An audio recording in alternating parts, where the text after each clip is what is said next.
Greetings, ladies and gentlemen. Today is November 21st. The O's and the Angels make a crazy swap. Iglesias, Resigns, and more. Let's talk about it. Hello, everybody. My name is Steven. This is the middle of the order. How are we doing today, ladies and gentlemen? We are back with another episode of the off season, and this one is probably one of our bigger ones that we've had. We got plenty of things on the agenda, couple trades, some DFAs, some signings, some other stuff, more free agency predictions and news and that kind of stuff with me that we've done already with the AL. If you've missed those episodes, they're on the channel. You can go back and listen to them on the podcast here, episodes 65, 66, and 67. But today, we're talking about episode 268. And again, we've got an agenda full of things. So with that being said, let's dive on in and get going with the qualifying offers. The deadline for that has come and gone, and we've got a record 4 players that decided to take the qualifying offer, something we've never seen before. I mean, since the qualifying offer and this kind of way of handling things in free agency, since it's been done, there's been 144 players, not including this year's additions, that have ever received a qualifying offer. Of those 144, only 14 of which had taken it, which is a crazy small amount. However, this year, of the 13 players that accepted, or that received one, 4 accepted, which brings us up to 18 total players that have accepted a qualifying offer. First, going over the players that did not accept a qualifying offer: Bo Bichette of the Blue Jays, Dylan Cease of the Padres, Edwin Diaz of the Mets, Zach Gallen of the Diamondbacks, Michael King of the Padres, Kyle Schwarber of the Phillies, Ranger Suarez of the Phillies, Kyle Tucker of the Cubs, and Framber Valdez of the Astros, or should I say former for now, because all 9 of these players are now official free agents. They can sign anywhere. They can continue negotiating and continue setting up meetings and doing the whole shebang. They're now allowed into that process as well. The 4 players that did accept their qualifying offer and will stay with their team on the 22 million, something like that, $1-year deal. You have Trent Grisham of the New York Yankees, Shota Imanaga from the Chicago Cubs, Gleyber Torres of the Detroit Tigers, and then Brandon Woodruff of the Milwaukee Brewers. The 4 of those guys are sticking around. Now, for my thoughts, first one being Trent Grisham, I think is the easiest one to be like, yeah, that makes sense. Grisham had a fantastic year with the Yankees, but when you look at his career as a whole and look at his years, last year was definitely an outlier. Was it because he was on the Yankees playing at the short porch? Maybe that's a factor. Maybe he will go back out there for the Yankees this year and have a really strong year, and that will help his case going into next year's free agency. But I think teams would be, to get a $20 million like AAV for Grisham on a long-term deal seemed very unlikely for him and for the type of player he's been. If he comes out and has another strong year this year and has another 30-homer season, I don't see why not. I don't know why he couldn't get like a 4-year deal for like $80 million or something like that, like 75, etc.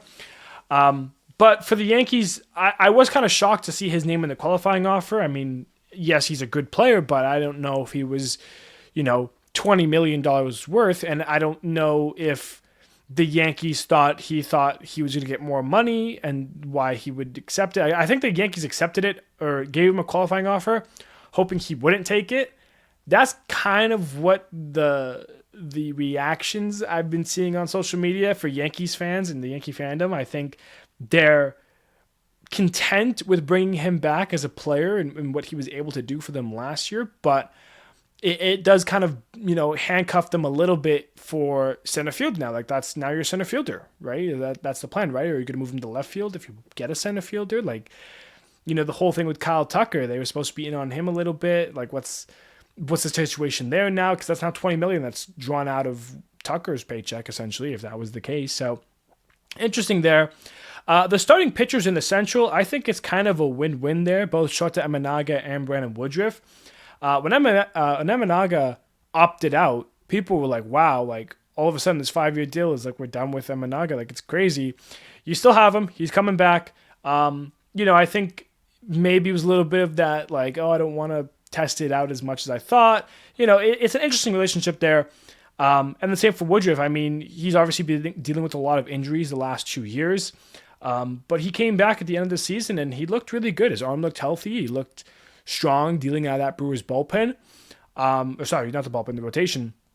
And I think he could have gotten paid. I think Woodruff is the one I'm like kind of shocked that he took it. Out of the 4 guys, the one that I'm like, wow, you're staying is Brandon Woodruff. I would have expected him to get more from another team.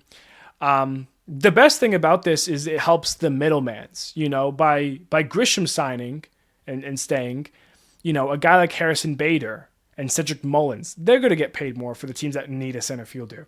The starting pitchers that are in the middle market, so I'm not talking about the Framber Valdez and the Zach Gallons and the Dylan Ceases of the world. I'm talking about like the Chris Bassett, the Morel Kelly, the Tyler Mahle. Those guys are going to get a little bit of extra money because guess what? 2, I would say, top-end starters are already off the books. That's less competing, and teams will need starting pitchers.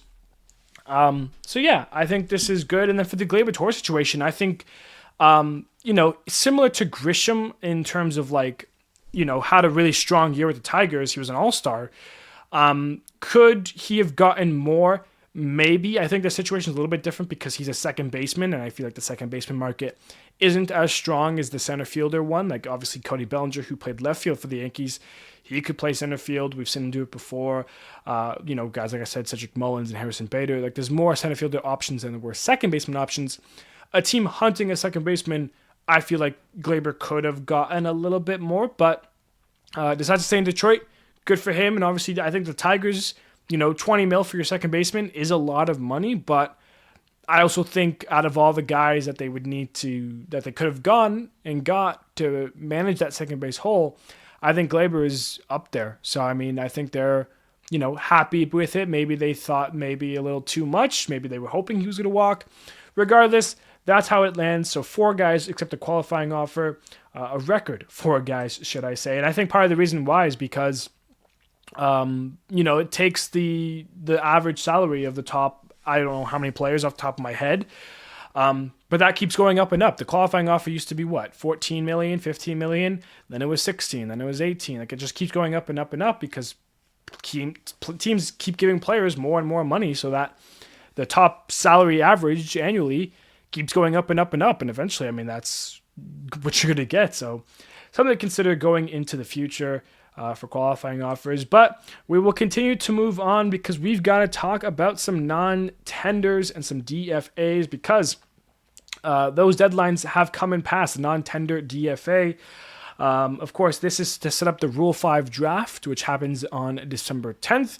If you're unaware of the Rule 5 draft, basically teams that have a incomplete 40-man roster are allowed to draft players from other teams. If they started in the organization about 18 years older, they would need at least 5 years in the minors. If they were 19 years, it would need 4 years. So basically that 23-year-old mark right there allows those prospects to be picked up and drafted in at that draft. If they do, they have to stay with the team on the 26-man roster for the entire year. So basically, you're drafting a potential Rookie of the Year candidate, essentially, depending on how that goes. We usually see a couple teams take a player or two, especially if you're like the Rockies or the White Sox. Like, what do you got to lose kind of thing? A starting pitcher, relief pitcher in that market. But then, yeah, a lot of teams need to protect their top prospects and some of the other guys, so they have to make room on their 40-mans, non-tender guys, release guys, DFA guys. We got a lot of that over the last couple of days here. I obviously was looking through it. The names that stood out to me, the Red Sox, they DFA'd Nathaniel Lau, so he's going to be heading into free agency if they once he clears waivers there. The Mets DFA'd Frankie Montas, which is an interesting one there because that was kind of one of their big signings the other year. Jason Foley, DFA'd by the Tigers, another one that kind of surprised me because Foley had a really strong year when healthy, and I think he is a, guy for the Tigers and was a guy for the Tigers. It'd be interesting to see if he finds a new home there. And then Christopher Morel was DFA'd by the Rays. Of course, that was the big name that the Rays got when they traded Isaac Paredes to the Chicago Cubs, who, of course, then flipped him to the Astros after the season, where he is now with the Astros. But Morel was kind of that big piece there and is now DFA'd by the Rays. So those four guys currently on the waivers, as well as anyone else who is currently in that process. If I go through transactions, there's plenty of contracts that are being signed over the last couple of days here. Being 1-year deals to avoid arbitration and all this other stuff, but many players from many teams were selected from their minors and joined in the 40-mans. Some guys were DFA'd, some guys just were released if you didn't have the arbitration salary years. So yeah, plenty of moves there. A guy like Alex Lang was released by the Tigers as well. He was a name to note. A little bit ago, Joey Weimer was DFA'd by the Marlins. That's a name that maybe you remember come ups every now and then. Jake Fraley from the Rays, he was also DFA'd. So a bunch of guys sent around. Lots of little moves happening for some teams. A guy like Spencer Jones, top prospect for the Yankees, he was selected from the minors. He joins the 40-man roster, so he can't get drafted in the Rule 5 draft. So it's a lot of strategic puzzle place thinkings by teams and what they want to do. But yeah, those are the big ones that stood out to me in terms of the DFAs and all that stuff. But obviously that will change as signings and stuff happens. There's still, 3 weeks before the Rule 5 draft, so there's still time for that 40-man to change a lot. But that was the non-tender deadline.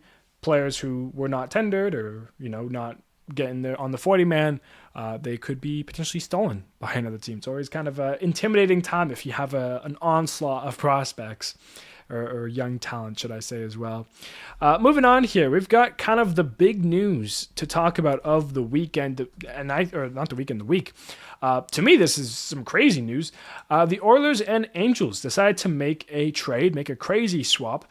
The Orioles are getting Taylor Ward from the Halos. Meanwhile, the Angels are getting once top prospect and top pitching prospect, Grayson Rodriguez from the Orioles there.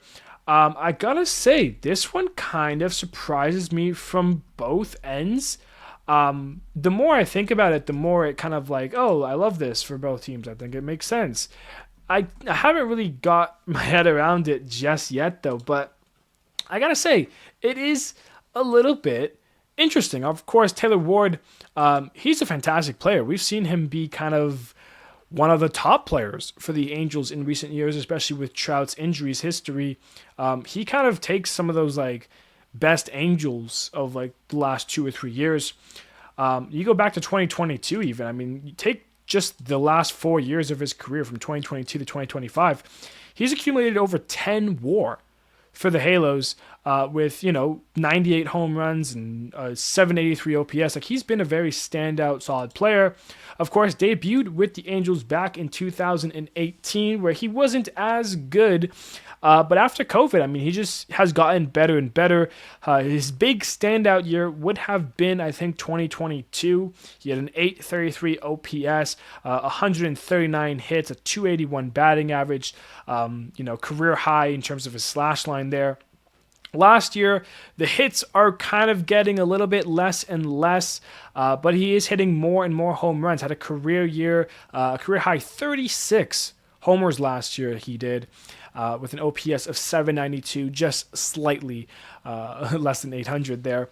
But yeah, he's a very solid player in his 8 years with the big leagues, all with the Angels. Now we'll head to Baltimore to take over an outfield position, I would assume. You've got Colton Cowser and Tyler O'Neill. So, you kind of slot him in with that mix, but then there's other guys out there too. So, interesting to say the least, of course. But yeah, his whole big league career with the Angels now takes a new change as he will be heading to Baltimore. He is entering his last year of arbitration, I believe. So he is a free agent after this year, I believe. So essentially, it's a 1-year deal there for Taylor Ward and Baltimore. Meanwhile, you've got Grayson Rodriguez, the young kid, the 26-year-old. He was a top prospect. He's going to be 26 Of course, last year did not pitch. He was hurt. He was injured. Spent the entire year on the IL. Didn't actually get into a ball game. Debuted in 2023. He made 23 starts that year with a 7-4 record and a 4.35 ERA.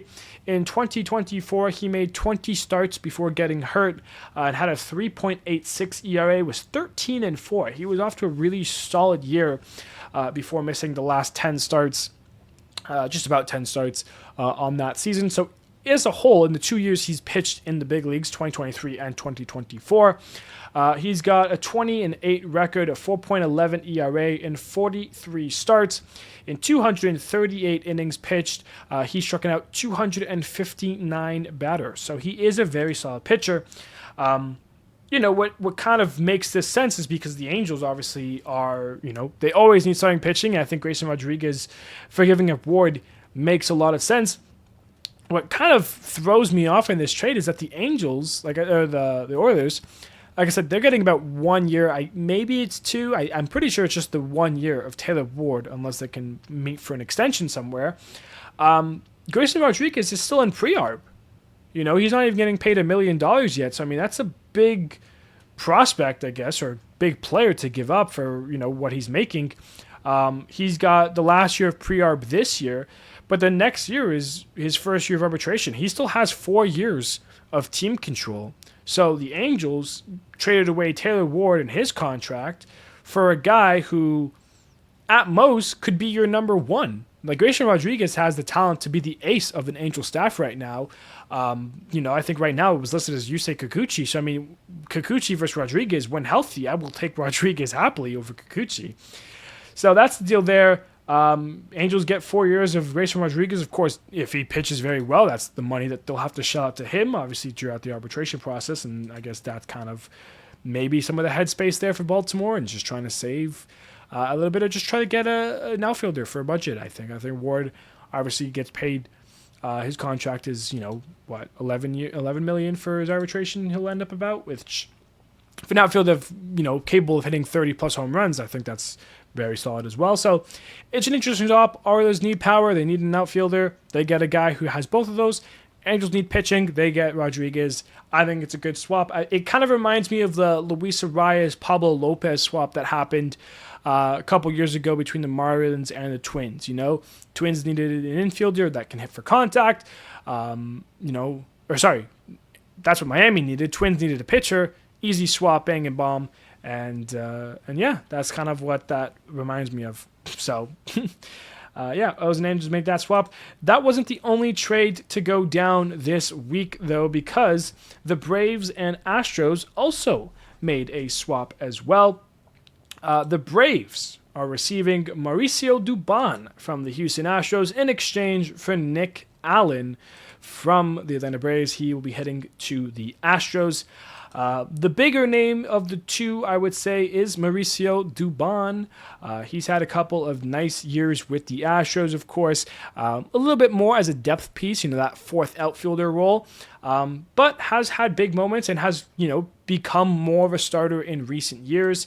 I would say the last, 2 or 3 years, like his time with the Astros, he's played roughly about 130-ish games each year since he got traded from the Giants back in 2022. The last 3 years, 3.5, he's been spending it with Houston. He's been having some nice years, nothing crazy. When you take a look at his 2023 through 2025, those last 3 years here, those full seasons with the Astros, he's got 327 hits in 1,238 at-bats. 21 home runs, 126 RBIs, a 264 batting average, and a 677 OPS. Plays a decent glove as well. So, a decent, option there for Atlanta going forward. He also has 2 gold gloves in that time, including the one that he got this year. So he's a 2-time gold glove winner, as well as was with the Astros in 2022 when they won the World Series. Of course, that was the year he got traded. But yeah, in his 7 years in the big leagues, a 7.3 WAR, has 39 homers with 200 RBIs, a 257 batting average, and a 668 OPS. He can get into it a little bit. Has a little bit of a power stroke at times, but more so is known for his defense and just kind of contact ability as a whole. Of course, not going to be your number one, number two hitter. He'll be down towards the bottom of the lineup there. But if the Braves want to use him as a starter, I think it's an okay option for them. Of course, that is if they need that option. We'll be talking a little bit more about the Atlanta Braves in a little bit there. Of course, they've got a guy named Ronald Acuna Jr. who plays in right field. They have a guy in Michael Harris II who plays in center field. And they have a guy in Jurickson Profar who plays left field. However, Dubon can also play the middle infield as well. He's kind of a utility player in that aspect. So they could put him at like a shortstop, for example, or a second base, but they have Ozzy. So shortstop is kind of where they would maybe put him if he starts. But yeah, good kind of utility depth piece there for the Astros, or for the Braves, excuse me. On the other hand, Nick Allen, a young kid, spent 3 years with Oakland before going over to Atlanta last year. In his 1 year with the Braves, he picked up 82 hits last year, 221 batting average, and a 535 OPS. Numbers-wise, nothing to scoff about in his 4 years in the big leagues, 3 with Oakland and 1 with Atlanta, or 3 with the Athletics. But although 2022 to 2024 was technically Oakland, he's got a 2.1 WAR, has 9 homers, a 536 OPS, and a 213 batting average. So, hasn't really found the ability to hit at a big league level. Has a great glove, mind you, solid defensive option. When I think of the Astros, I think of Correa and Pena and Altuve kind of managing the infield, though. So for me, I think Nick Allen's just a cheaper depth infielder piece for the Astros. And meanwhile, Dubon was, he was going to get a little bit of money this offseason as well throughout the arbitration process, I believe. So I think that's the difference there between the two guys. So the Astros make the swap there, and Dubon is now a Brave, and Nick Allen is now an Astro. Pretty simple stuff, right? Done and dusted. Moving on here, let's continue through the episode. Raisel Iglesias has signed with the Atlanta Braves, or should I say has re-signed with the Atlanta Braves. Of course, he was with them and has been with them since 2022 when the Angels had that crazy sell-off that year. They traded him to the Braves, and since then spent 3 full seasons with the Braves, including the half season that he had with Atlanta there, so 3.5. But yeah, in his now 11 years in the big leagues, he's been a top bullpen arm for many of that, including a year in 2021 when he finished 11th in Cy Young voting. In a big league career, he's 18.8 WAR. He's played in 600 games, 459 of them were out of the bullpen, while 21 have been starts. That's not the right math there. 21 starts. I don't know what games finished. 459, excuse me. I don't know what I'm saying right now. 2.9 ERA in 600 games, including 736 innings, where he's accumulated 869 strikeouts and has a total of 253 saves in his career. So yeah, that's kind of what you're getting from a guy in him. Of course, knows the organization well, has been with them the last couple of years. It's a 1-year, $16 million deal. If the Braves are good, he's a good closer and a good pitcher for them. If the Braves are bad, he's a piece that you could definitely sell off at the deadline. People were shocked that he wasn't traded at the end at the deadline this year because the Braves were not good, but stays with the team, now re-signs with them for a $16 million deal. And now if the Braves are good, which, if they can stay healthy, they are a good team on paper, then perfect. If not, then I would definitely trade him at the deadline, but it just depends on how he's playing. Of course, he is up there in age. As I mentioned, an 11-year career going back all the way to 2015 when he was 25 with the Reds. He's now entering his 36, his age 36 season, his 12th year in the big leagues. 36 years old, kind of, it gets up there a little bit for some of the relief pitchers in baseball, but he's still got some nasty stuff, and he will be with the Braves for 2026.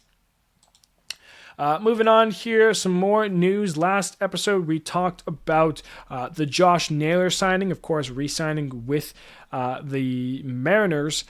We did get word now about his contract, including the AAV and everything. So Josh Naylor, he is on a 5-year deal worth $92.5 million. That is the Josh Naylor contract there. Of course, he, is going to be a great player. We talked about that in the last episode. I think it's a great fit for Seattle. It's one that definitely needed to do. His contract is backloaded, I believe. So this year in 2026, he'll be making $11.3 million. When in 2030, which will be his last year of the contract, he'll be making $23.3 million. So it's kind of backloaded like that, where it's 11.3 this year, then 17.3, 19.3, 21.3, and then 23.3 is how the payroll will go annually across the 5-year deal, as well as bonuses like MVP and Silver Sluggers and all that stuff as well. But that is the deal that he is getting, $92.5 million across the 5-year deal. That is Josh Naylor. Moving on here, we had some reports and some news that more Japanese players have been listed for major league teams to sign. Of course, we've had, the ones we know about, but now we've gotten 2 more players, and sorry for the pronunciation if these are incorrect. The first one being infielder Kazuma Okamoto. I believe. I definitely nailed the Okamoto part. Kazuma, I believe, is the first name there for the infielder. And then right-handed pitcher Kona Takahashi as well. So those are the 2 players that have now been listed for teams.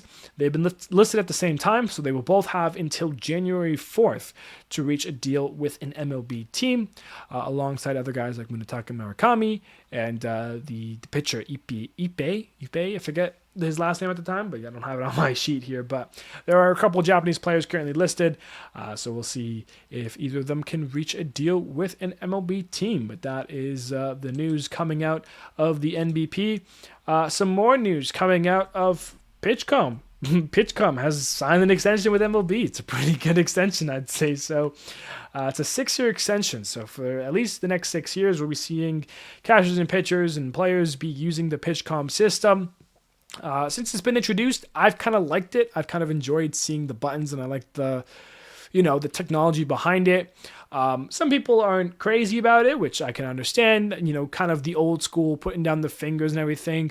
But in today's digital age of sign stealing and all this other stuff, and all the things that come out and the reports that come out about like, oh, teams doing this, and when you're at second baseman, the guy's doing the big signals to let the pitcher, their batters, know if it's an off speed or a fastball or not. I can understand why people want to use them. My only issue with them is how easily they break down at times. Like, charge them up and just make sure that doesn't happen. I think we should put a rule in place for that, because so many times I've gone to a ballpark last year and I'm sitting there and I just see, catcher go up. I'm thinking, okay, mound visit, but then the umpire follows and then they take off their hat and they're all talking there for, a minute, and then they run off to the dugout and they bring out, the ball boy brings out another one. It's just like those things kind of die pretty easily, it seems like, or at least it breaks or whatever. It's technology. Of course, technology is going to have its issues. I say fix up the system a little bit so that happens less and less, because that's like, 2 or 3 minutes wasted getting a new pitch at times. Obviously, it's sped up recent year. They have a bunch near the dugout, so the ball boy just kind of runs one out there. It takes like a minute plus, whatever. But when it first started happening, it was like, 2 minutes. One got to run down to the dugout and get another one and come out. But all in all, I like the system. It's going to be around MLB for another 6 years at least. So get ready to see more and more of that. And that's all I got to say about the Pitchcom stuff there. Good for the guy that made them, because I'm pretty sure it's just one guy that did it and has now sold it and is doing very well for himself. So good on him. Moving on here, let's talk about the free agency predictions that I have got going forward. Today will be with the NL East. We've got 5 teams, of course, to talk about. And we're going to start with the Philadelphia Phillies. Of course, the Phillies had a fantastic year. It was a year where we thought they'd be battling the Braves, with the Mets trailing. They end up battling the Mets. So it was kind of Phillies and Mets for most of the season until the Mets kind of shot themselves in the foot, and then the Phillies ran away with the division. Of course, their season ended in a heartbreaking fashion. One that I don't want to bring up because, it is a touchy subject still, and it really was a really tough play for everyone involved in it. But the Phillies have an issue this offseason, and that is that they're losing a lot of guys. When you look at the free agents that the Phillies have, it ranges from, the middle guys like Harrison Bader, JT Realmuto, Max Kepler, to top end guys like Kyle Schwarber and Ranger Suarez. It's an elite list of guys here. Catcher wise, is Rafael Marchand really going to take over, or do they go and find someone else? I think that's a big hole for them. I think bringing back Realmuto is a smart option for them.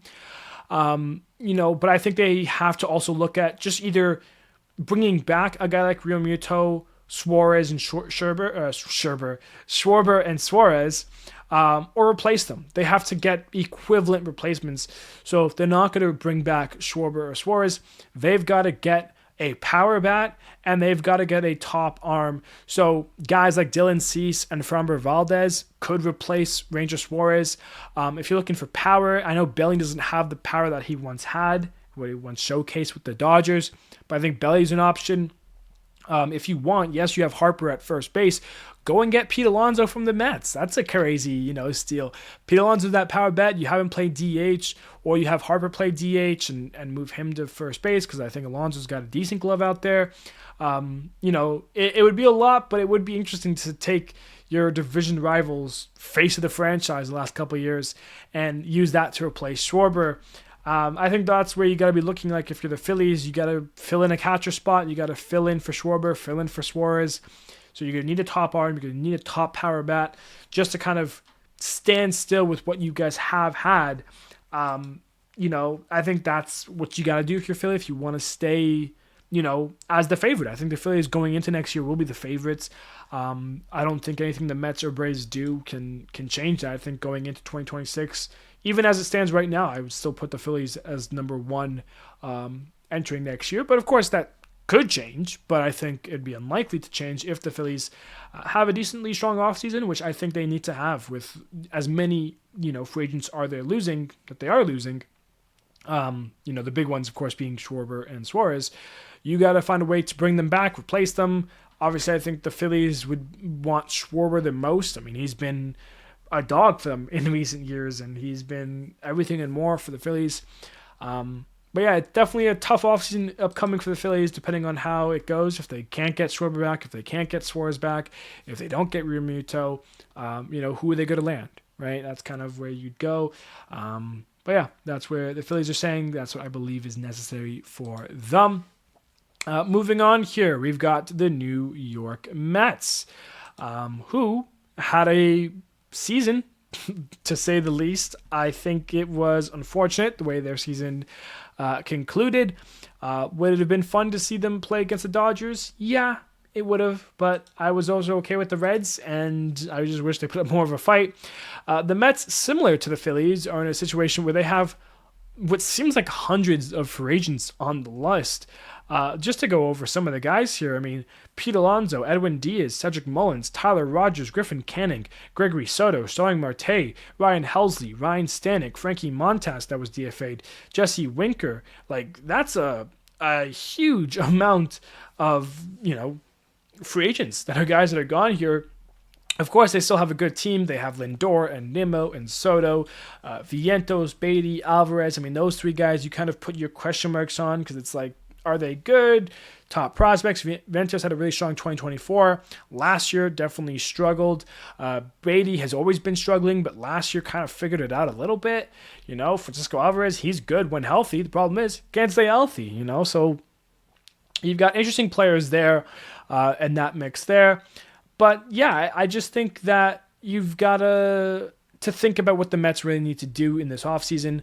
I think they need to bring in a top ballpin arm, which to me, Edwin Diaz is the top ballpin arm. So you either bring him back, maybe you go get Robert Suarez from the Padres, I think is an option as well.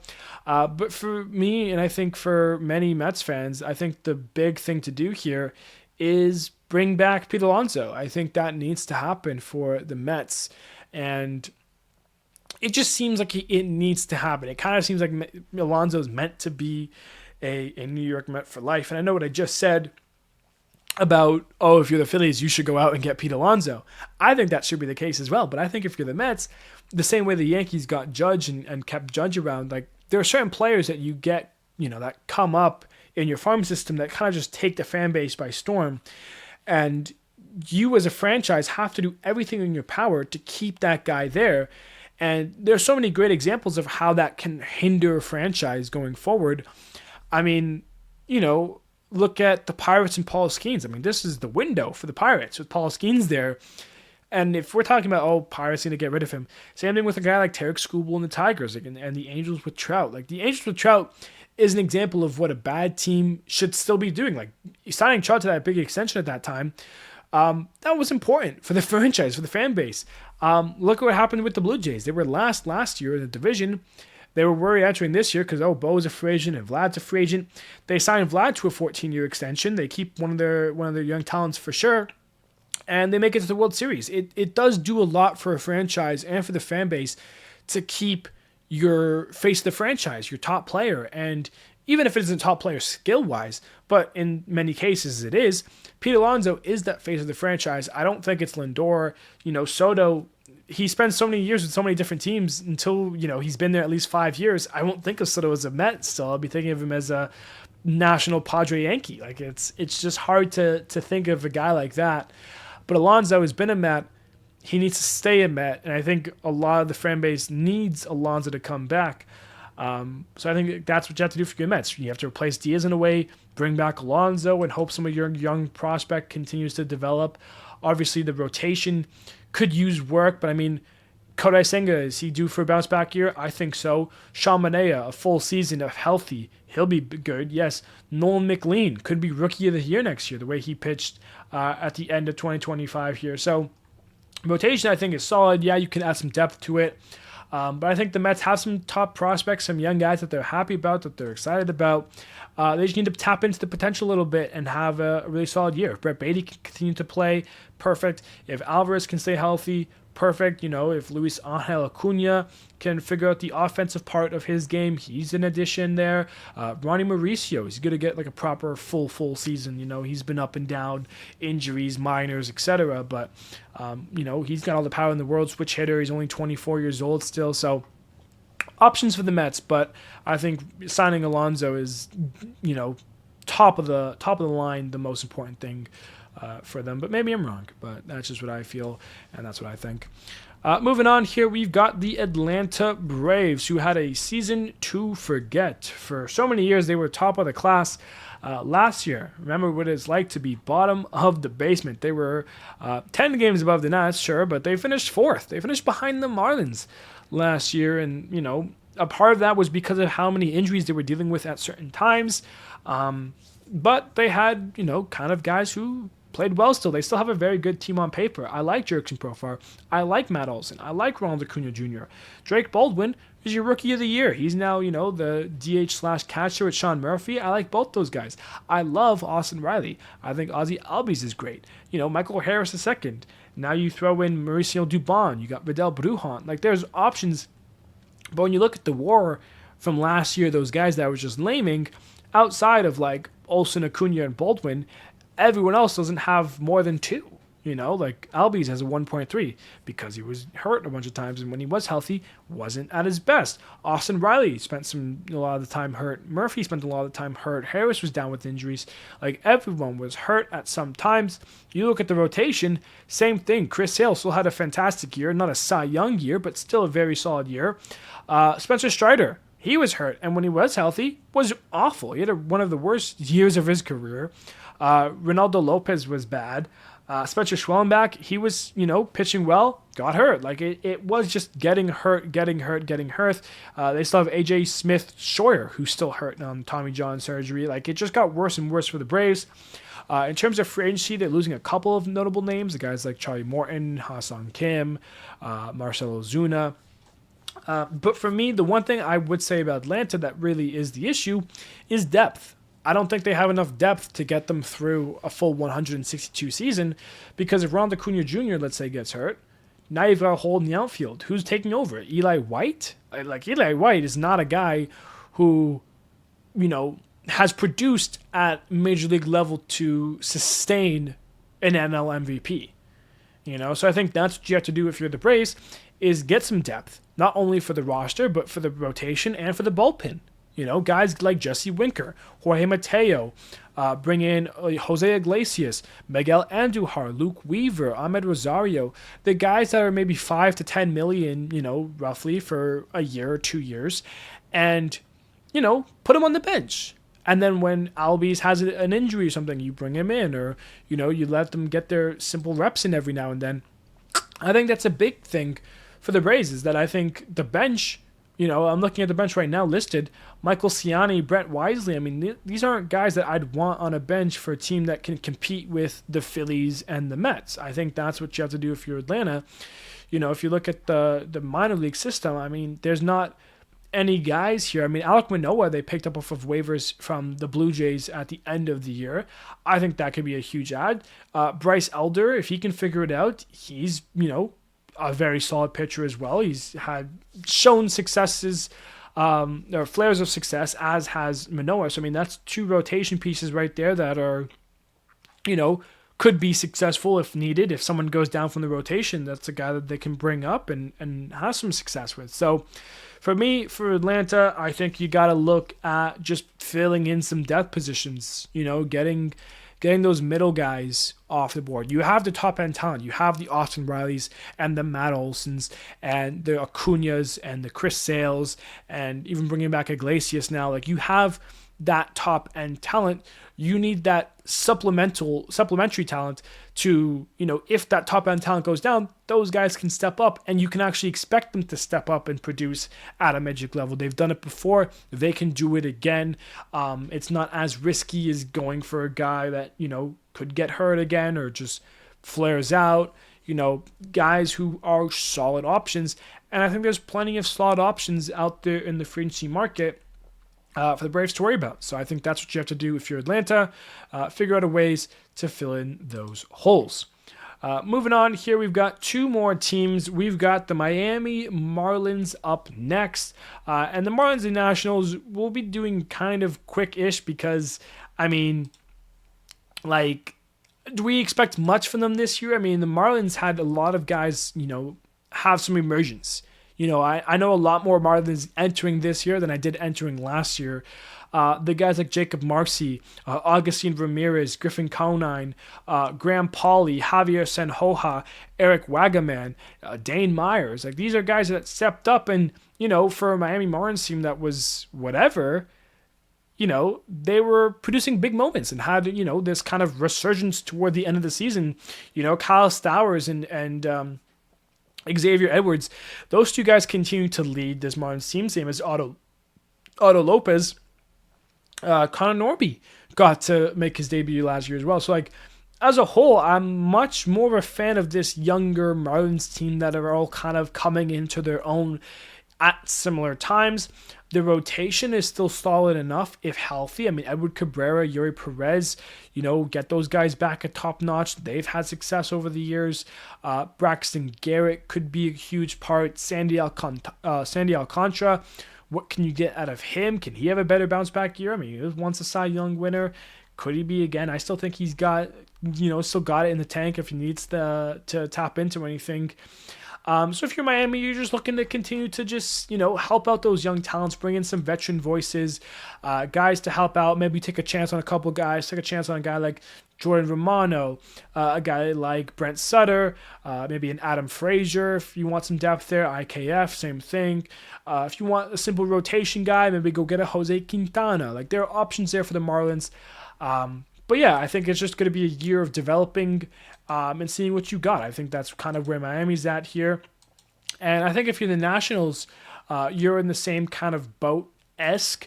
Last year was supposed to be the year that the Marlins had. You guys were hoping to be third because of the Braves' downfall. it ends up being worse than that because a lot of your guys weren't really producing at the level that you'd want. There's still plenty of young, talented players in this national system. James Wood had a fantastic first half, really fell off the second half. It'll be interesting to see what kind of year he has, if he's able to bounce back and figure out, how he can get back to being that first half hitter for a full season. But you have some emergence and some young guys there, guys like Dylan Cruz, Dalen Lyle, Robert Hassel III, Brady House. You just need those guys to, continue to develop at a major league level and continue to put up good numbers. I mean, those guys as a whole didn't have great numbers on the year. I mean, it's together, the four of them don't have a combined WAR above 1. Some of them were at -0.5, -0.3 and everything. But, as a whole, the lineup can still be solid, but you're starting to get up there with a couple guys. Keibert Ruiz, he's in his 4th year of service time. Luis Garcia Jr. in his 4th year. CJ Abrams in his 3rd year already. So, I mean, those guys are, clock is ticking a little bit. The rotation needs work. Mackenzie Gore, still a solid guy. He had a tough second half. Cade Cavalli, sure. Jake Irvin, Josiah Gray, sure. Mitchell Parker, sure. The bullpen, yikes. I mean, the bullpen needs... I mean, if the Nationals want to compete, I don't think they are looking to go crazy into competing this year, but if they do, they need an upper bullpen quick. They need a couple guys for rotation, and they need their young talent to continue to step up. Last year, they kind of stalled, and I think that was an issue, and I think for them this year, they would need that same, thing not to happen, is not let the young talent stall. But I think they can go and get a couple of veteran pieces to just help them, go get like a Victor Carantini or Mitch Garver, have a little backup option for Keibert Ruiz there because Riley Adams really doesn't get the job done much. Maybe go get the Roger brothers, one of the Roger brothers, Tyler Rogers, for the bullpen, a bit of a more elite arm, I would say, if you're the Nationals. Maybe go get Willie Castro for the middle of the infield there. Like, I don't know if right now they have Nazmin Nunez, who's listed as their second baseman, picked up in the Rule 5 from Miami in 2023. He's 25 years old. Last year, 92 plate appearances. It was a 699 OPS. Like, that's not really getting the job done. So if you're the Nationals, you're just looking to fill some holes here, try to get better, and, figure out what went wrong last year because... let me tell you, things went wrong. Ladies and gentlemen, with that being said, though, that's going to wrap up today's episode. Bit of a longer one. Again, lots of things to talk about. The O's and A's trade was crazy. The qualifying offers, 4 guys take up those contracts. And then we continue with the free agency. We only have 2 more left. So the one on Monday, that will be the NL Central. And then the one on Friday next week would be the NL West. And that would wrap that up. And the Frenchie would be done there for my predictions of what teams should be looking to do this offseason and what they should be doing. But yeah, Iglesias signs. Hopefully some more signings will happen over the weekend here. But that's all I've got for you guys today. So I love you all. I appreciate you all. Thank you, everybody, so much. And I will see you on Monday.